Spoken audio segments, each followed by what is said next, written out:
பாட்டி சொல்லை தட்டாதே. இந்த படம் வந்து இப்போ இருக்க ஜெனரேஷனுக்கு பிடிக்குமா அப்படிங்கிறத தாண்டி 80s, 90s குழந்தைகளுக்கு ரொம்பவே பிடிச்சமான ஒரு திரைப்படம் தான். இந்த படத்தை இப்போ 2K கிட்ஸ், ஜென்சி கிட்ஸ் பார்த்தா கூட இவங்களுக்கு பிடிக்கும். ஏன்னா, ஒரு பாட்டிக்கும் பேரனுக்குமான அந்த ஒரு பாண்டிங். ஏன்னா, பாட்டிங்கிறது எல்லாருக்குமே பிடிச்சமான ஒரு அன்பான ஒரு உள்ளம். ஸோ, இதனால பாட்டியை எல்லாருக்குமே பிடிக்கும். ஸோ, இந்த மாதிரி தான் இந்த படத்துலயும் வந்து இருக்கும். ஒரு பேரனுக்கும் பாட்டிக்கும் உள்ள உணர்வு எப்படி இருக்கும்? இதெல்லாம் வந்து அழகா காட்டியிருப்பாங்க. இந்த திரைப்படம் வந்து வெளியாகி கிட்டத்தட்ட 38 ஆண்டுகள வந்து நிறைவு செஞ்சிடுச்சு. இத வந்து படக்குழுவினர் வந்து அந்த போஸ்ட் போட்டு வந்து மகிழ்ச்சியை வெளிப்படுத்தி இருக்காங்க. இத பார்த்த உடனே எல்லாரும் என்ன நினைச்சிருக்காங்கன்னா, ஓகே இந்த படம் வெளியாகி 38 வருஷம் ஆயிடுச்சா? நம்ம ரொம்பவே காலம் கடந்து வந்துட்டோம், ரொம்பவே வளர்ந்துட்டோம் அப்படின்ற மாதிரி இந்த படத்த பார்த்தவங்க எல்லாரும் ஃபீல் பண்ணிட்டு இருக்காங்க. குறிப்பா 80s, 90s குழந்தைகள் தான். கடந்த ஜூலை 21, 1988ஆம் ஆண்டு வெளியான, அதாவது இயக்குனர் ராஜசேகர் அவர்களுடைய இயக்கத்துல வெளியான திரைப்படம் தான் பாட்டி சொல்லை தட்டாதே. இந்த படம் வந்து ஒரு காமெடி டிராமா இந்த வகையில தான் வெளியாகி இருந்துச்சு. இந்த படத்துல வந்து மனோரமா ஆச்சி, அதுக்கப்புறமா பாண்டியராஜன், சில்க் ஸ்மிதா, கோவை சரளா, நடிகை ஊர்வசி அப்படின்னு சொல்லிட்டு நிறைய நட்சத்திர பட்டாளங்க நடிச்சிருந்தாங்க. இவங்க கூட டிஸ்கோ சாந்தி அவர்களுமே நடிச்சிருந்தாங்க. இந்த படம் அந்த டைம்ல வெளியாகி மிகப்பெரிய அளவுல ஒரு வெற்றி படமா அமைஞ்சிருந்தது. அதுக்கான காரணம் இந்த படத்துல வந்து நகைச்சுவைக்கு பஞ்சமே இருக்காது.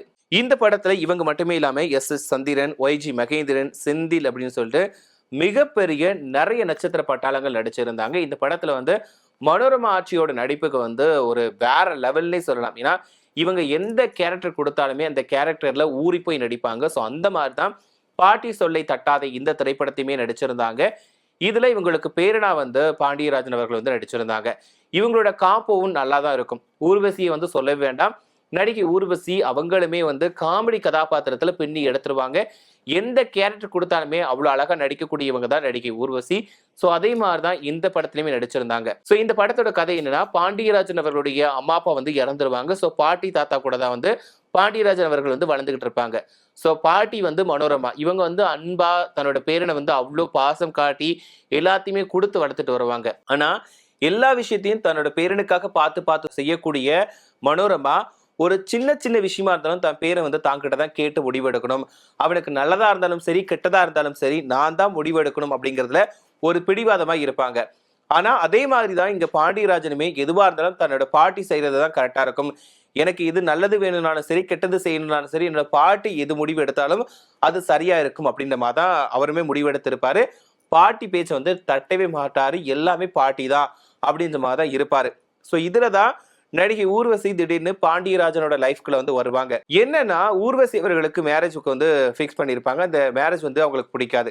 சோ அதுல இருந்து காப்பாத்து வரக்கூடியவர் தான் நம்மளுடைய பாண்டியராஜன். சோ இதுக்கப்புறமா 2 பேருக்கும் வந்து காதல் வந்துடும். சோ காதல வந்து பாட்டி ஒத்துக்க மாட்டாங்க. 2 பேருமே வெளியூருக்கு வந்து காதல் திருமணம் செஞ்சுப்பாங்க. இதுக்கப்புறமா வந்து பாட்டிக்கும் அவங்களுக்கு வந்து கனெக்ஷன் இருக்காது. ஒரு கட்டத்துக்கு மேல பாண்டியராஜன் அவர்களுடைய தாத்தா அவங்க வந்து நகரத்துக்கு வருவாங்க. அதாவது எங்கன்னா பாண்டியராஜன் அவர்களுடைய இருக்கக்கூடிய இடத்துக்கு வருவாங்க. அப்போ ஊர்வசி கையில வந்து ஒரு குழந்தை வச்சிருப்பாங்க. சோ அந்த குழந்தை தான் தன்னோட பேரனோட குழந்தை அப்படின்னு சொல்லிட்டு அவர் நினைச்சிருவாரு. ஆனா அவங்க குழந்தை கிடையாது. சோ இந்த குழந்தையினால ஒண்ணு சேருவாங்க. சோ இந்த குழந்தையை வச்சு நிறைய டிராமா வந்து நடக்கும். இதுக்கு இடையில வந்து ஃபன்னுக்கு வந்து கொஞ்சமே கூட குறைச்சலே இருக்காது. அந்த அளவுக்கு சிரிப்புகளுமே அதிகமா இருக்கும். இந்த குழந்தையை வச்சு இவங்க டிராமா போட்டுட்டு இருக்கும்போது அந்த குழந்தையோட உண்மையான அம்மா வந்து மிரட்டி பணம் கேட்பாங்க. ஒரு கட்டத்துல இந்த உண்மை வந்து பாட்டிக்குமே தெரிய வந்துடும். ஸோ இதுக்கப்புறமா எப்படி அவங்க ஒன்று சேர்றாங்க அப்படிங்கிறத மையமா வச்சுதான் இந்த படம் ஃபுல்லாவே டிராவல் ஆகும். இந்த படம் வந்து ஒரு குடும்பத்தோட பார்த்து என்ஜாய் பண்ணதுக்கு ஒரு சிறந்த படமா இருந்துச்சு 80s, 90s காலகட்டத்துல. இப்போ இந்த படத்தை பார்த்தாலுமே எல்லாருக்குமே பிடிக்கும். குறிப்பா பாட்டியை பிடிக்கும் அப்படின்னு நினைக்கிறவங்க இந்த படத்தை பார்த்தீங்கன்னா கண்டிப்பா பிடிக்கும். அந்த அளவுக்கு வந்து ஒரு பாட்டி பேரன் இவங்களுக்கான ஒரு பாண்டிங் வந்து அவ்வளவு அழகா காட்டியிருப்பாங்க. இதுல லூட்டி பண்ணக்கூடிய பாட்டியா வந்து இவங்க இருப்பாங்க. ஒரு அட்ராசிட்டி தான் பண்ணியிருப்பாங்க. ஏன்னா மனோரமாவை பொறுத்த வரைக்கும் இவங்க வந்து காமெடி ராட்சசி அப்படின்னு கூட சொல்லலாம். எப்படி நடிப்புக்கு சிவாஜியை வந்து உதாரணமா சொல்றோமோ அதே மாதிரிதான் இவங்க வந்து ஒரு பொம்பளை சிவாஜி அப்படின்னு சொல்லி கூட இவங்களை வந்து கூப்பிடுவாங்க. ஸோ அந்த அளவுக்கு ஒரு நடிப்பு அரக்கி தான் மனோரமா. இவங்க வந்து இந்த படத்துல வேற லெவலில் ஆக்ட் பண்ணி கொடுத்திருப்பாங்க. இந்த படத்தை வந்து ஏவிஎம் ப்ரொடக்ஷன் தான் வந்து தயாரிச்சிருந்தாங்க. ஸோ இந்த படம் வந்து அந்த டைம்லேயே ஹிட் ஆயிருந்துச்சு. இப்போ இந்த படம் வந்து கிட்டத்தட்ட 38 ஆண்டுகள் ஆயிடுச்சு வெளிவந்து. ஏன்னா 1988 வந்து இந்த ஜூலை 21ஆம் தேதி இந்த படம் வந்து ரிலீஸ் ஆயிருந்துச்சு. இப்போ ஜூலை 21, 2026 நாம இருக்கோம்.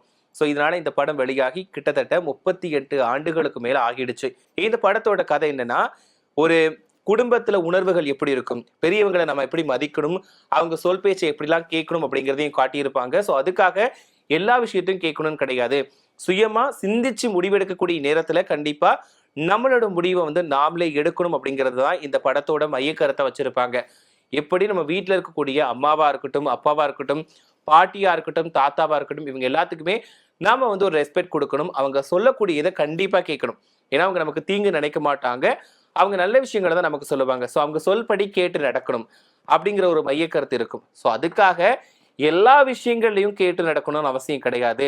அதாவது அவங்க பேச்சை கேட்கக்கூடாதுலாம் கிடையாது. இப்போ உங்களுக்கு ஒரு விஷயம் பிடிக்குது, அதாவது நீங்க பண்ணக்கூடிய விஷயம் தப்பே கிடையாதுன்னு உங்களுக்கு ஃபீல் ஆயிடுச்சுன்னா அதை நீங்க அவங்ககிட்ட எடுத்து சொல்லணும். இல்லைன்னா அந்த விஷயத்துல நீங்க வந்து ஒரு தீர்க்கமா இருக்கணும் அப்படின்ற ஒரு கதையை தான் இந்த படத்துல இருந்து சொல்லியிருப்பாங்க. ஒரு குடும்பத்தோடு உட்காந்து பார்த்து ரசிச்சு சிரிக்கலாம். அதே நேரத்துல ஓகே, ஒரு பேருனா நம்ம எப்படி ஒரு பாட்டி தாத்தாக்களுக்கு மரியாதை கொடுக்கணும், எல்லாத்தையுமே அவங்க கிட்ட வந்து கேட்கணும்னு அவசியம் கிடையாது. நமக்குன்னு ஒரு சில சுய விருப்பங்கள் இருக்கும். அந்த விஷயத்திலையுமே வந்து அவங்களை எதிர்பார்த்து காத்துட்டு இருக்கக்கூடாது. நமக்கு ஒரு முடிவு எடுக்கணும்னு தோணுச்சுன்னா கண்டிப்பா முடிவு எடுத்துடணும் அப்படிங்கிற மாதிரி தான் இந்த படத்தோட வந்து கதை அமைஞ்சிருக்கும். ஆனா இப்போ அந்த மாதிரியான படங்கள் வருதான்னு கேட்டா கண்டிப்பா கிடையாது. இப்போ அந்த டைம்ல நான் வந்து கிராமத்தை மையமா வச்சுதான் நிறைய படங்கள் வரும். ஸோ கிராமத்துக்குள்ள நடக்கக்கூடிய சின்ன சின்ன விஷயங்கள், நகரம் அது அப்படின்னா கூட அது பெரிய விஷயமா இருக்கும். ஒருத்தவங்க நகரத்துக்கு வராங்க அப்படின்னா அது பெரிய விஷயமா இருக்கும். ஃபுல் அண்ட் ஃபுல் கிராமத்தில் இருக்கக்கூடிய அந்த இயற்கை சூழல், அந்த நக்கல் நையாண்டி, இது எல்லாமே வந்து படங்கள்ல இருக்கும். ஆனா இப்ப வரக்கூடிய படங்கள்ல அப்படி எதுவுமே கிடையாது. மோஸ்ட்லி நிறைய செட்டு போட்டு எடுத்துடுறாங்க. ஆனா இப்ப அந்த குறிப்பிட்ட டைம்ல வந்து எல்லாருமே வந்து கிராமத்துல போய் அந்த இயற்கை சூழல்ல ஒன்றிணைந்து தான் படங்கள் எடுத்தாங்க. ஸோ அந்த படங்கள் வந்து குடும்பத்தோட உட்காந்து நிறைய பேர் வாய் விட்டு சிரிச்ச படங்கள்ல ஒண்ணு. இந்த படத்தோட வெற்றிக்கு காரணம் யாரெல்லாம்னா கண்டிப்பா பாண்டியராஜன் அவர்கள், அதுக்கப்புறமா ஊர்வசி. இவங்களுடைய நடிப்புமே வந்து அவ்வளவு அழகா இருந்துச்சு. ஏன்னா ஊர்வசி அவருடைய அந்த ஆரம்ப காலகட்ட சினிமா தான் இந்த படங்கள் வந்த டைம். அந்த டைம்லயே அவங்க வந்து ஒரு நடிப்பு அரக்கையா தான் வெளிப்படுத்துவாங்க. இவங்களுடைய படம் முந்தானை முடிச்சுதான் ஃபர்ஸ்ட் திரைப்படமா இருந்தா கூட அந்த படத்துல அவ்வளவு இயல்பா நடிச்சிருப்பாங்க. ஃபர்ஸ்ட் படம் மாதிரியே தெரியாது. ஏதோ 10-15 படம் நடிச்சு முடிச்சுட்டு ஒரு சாதாரணமா ஆக்ட் பண்ணி கொடுத்துருக்க மாதிரி தான் இந்த படத்தை நடிச்சிருப்பாங்க முந்தானை முடிச்சுலயே. ஸோ அவங்களோட நடிப்பு அப்படிங்கிறது ரொம்பவே ஒரு வேற லெவல்ல இருக்கும். அதுலயும் இவங்களோட ஸ்பெஷல் என்னன்னா, இப்போ ஒருத்தவங்க வந்து ஒரு டைலாக் பேசிட்டு இருக்காங்கன்னா அந்த இடத்துல எக்ஸ்பிரஷன் கொடுப்பாங்க. அவங்களுக்கு அங்க வேலையே கிடையாது. அவங்களுக்கு டைலாக் டெலிவரி இல்லைன்னா கூட மற்றவங்க பேசக்கூடிய அந்த பேச்சுக்கு அந்த டைலாக்கு வந்து இவங்க எக்ஸ்பிரஷன் கொடுத்துட்டு இருப்பாங்க. ஸோ இதனாலேயே இவங்களை வந்து ரொம்ப பிடிக்கும். இந்த படத்துக்கு வெற்றிக்கு காரணம் கண்டிப்பா பாண்டியராஜன் அவர்கள், அதுக்கப்புறமா ஊர்வசியம்மா. ஸோ இதுக்கப்புறம் முக்கியமா மனோரமா ஆச்சி. இவங்க தான் இந்த படத்தோட வெற்றிக்கு முழுக்க முழுக்க காரணம். இதுல வந்து சில்க் ஸ்மிதா, அதுக்கப்புறமா வந்து டிஸ்கோ சாந்தி, செந்தில், அப்புறம் ஐஜி மகேந்திரன், இப்படின்னு நிறைய பேர் நடிச்சிருக்காங்க. ஸோ இவங்களுமே இந்த படத்துக்கான ஒரு பங்கா இருக்கிறாங்க. ஸோ இவங்க எல்லாத்தையும் விட இவங்க 3 பேருமே கொஞ்சம் அதிகமாக ஃபோக்கஸ் பண்ணப்படுவாங்க இந்த படத்துல. ஸோ இந்த படம் வந்து கிட்டத்தட்ட வெளியாகி 38 ஆண்டுகள் ஆயிடுச்சு. ஸோ இதை தான் எல்லாருமே செலிப்ரேட் பண்ணிட்டு இருக்காங்க. ஸோ இந்த படத்தை வந்து நீங்க பார்த்துருக்கீங்களா அப்படிங்கிறத மறக்காம கமெண்ட்ல சொல்லுங்க. ஸோ இந்த படத்தோட கதை பிடிச்சிருந்ததா அப்படிங்கிறதையும், இந்த படத்துல இவங்க தான்ப்பா நல்லா நடிச்சிருக்காங்க அப்படின்னா யாரை சொல்லுவீங்க அப்படிங்கிறதையும், இந்த மாதிரி கதைக்களங்கள் வந்து இப்போ வரதில்லை. ஸோ அதை பத்தி நீங்க என்ன நினைக்கிறீங்க? அதாவது கிராமத்துக்கு சம்பந்தப்பட்ட கதைகளா இருக்கட்டும், அந்த குடும்பத்தோட சேர்ந்து உட்கார்ந்து பார்த்து சிரிக்கக்கூடிய படங்கள் வந்து இப்போ ரொம்ப அதிகமா வரமாட்டுது இல்லையா? ஸோ அதை பத்தி நீங்க என்ன நினைக்கிறீங்க? கருத்துக்களையும் மறக்காம கமெண்ட்ல சொல்லிருங்க.